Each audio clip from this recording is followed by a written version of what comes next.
So welcome to another video. This is a Golf Mark 7 and we're going to look at the rear door water leaks. See, we've had some rain, good old British weather, and this Golf Mark 7 was sat outside. And let's take a look in the rear doors.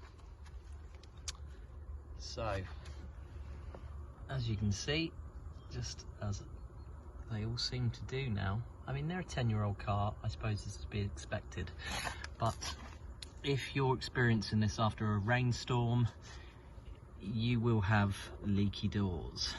So what is happening? Well, the water pools usually on here. I mean, it would have drained away a bit because it was last night, but that wouldn't probably be so much of a problem if it ran out of the door shut. But sadly, what's happening is it is seeping under the rubber, and as you can see on this car, it's leaking pretty bad. It's probably one of the worst I've seen, to be fair. And the rust is off the back of the rubber where the metal is, and so much water is running in under there that, you know, it's caused it to go rusty because it's permanently damp. Now, the big problem with this is that it will be running under your carpet. Now, your carpet is quite hard backed and it doesn't seem to show on the top surface, like this one doesn't, that it's really even damp. And the underlay underneath is very thick and that absorbs all the water. So your Golf will end up being a bit stinky, and this isn't good.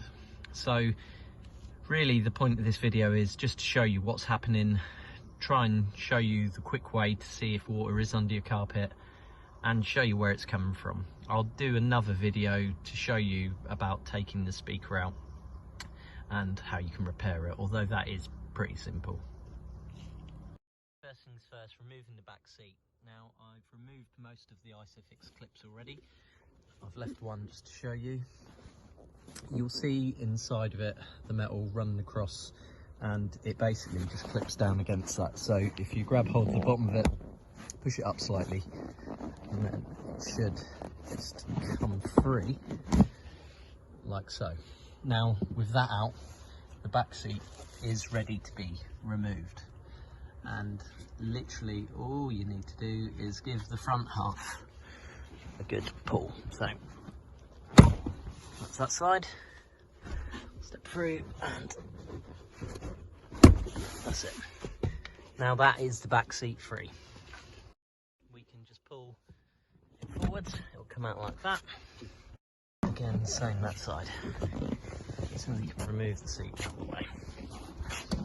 With the seat out of the way, got a little bit more space, and let's look at the carpet. So obviously the best way to remove the carpet is, you know, take the front seats out, take all these trims off, which are one piece, so they run all the way along into the driver's side door.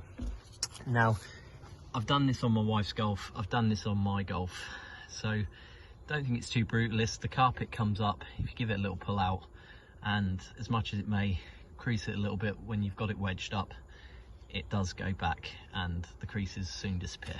So give it a little pull and it does come out very easy, like that. And that's probably, to be fair, enough. Now you can see the underlay, light grey, much darker grey, and if I zoom it in a little bit more, you should be able to see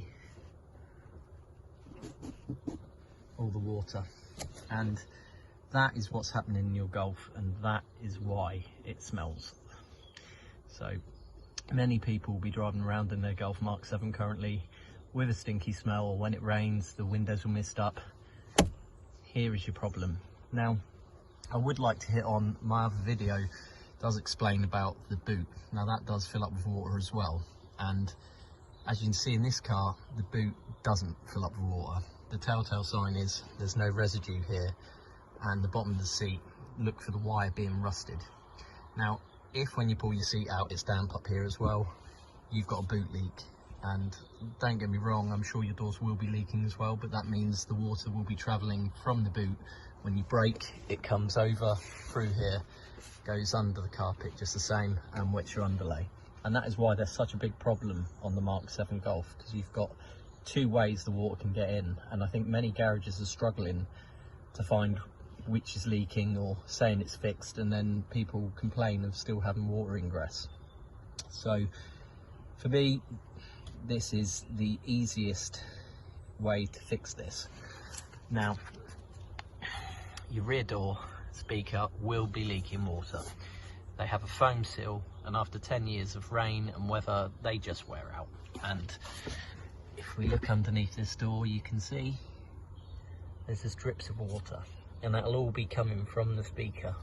It just drips through between the door card and the door, lays on the bottom of the door, drips onto the rubber, goes in between the rubber, under the carpet, and to there.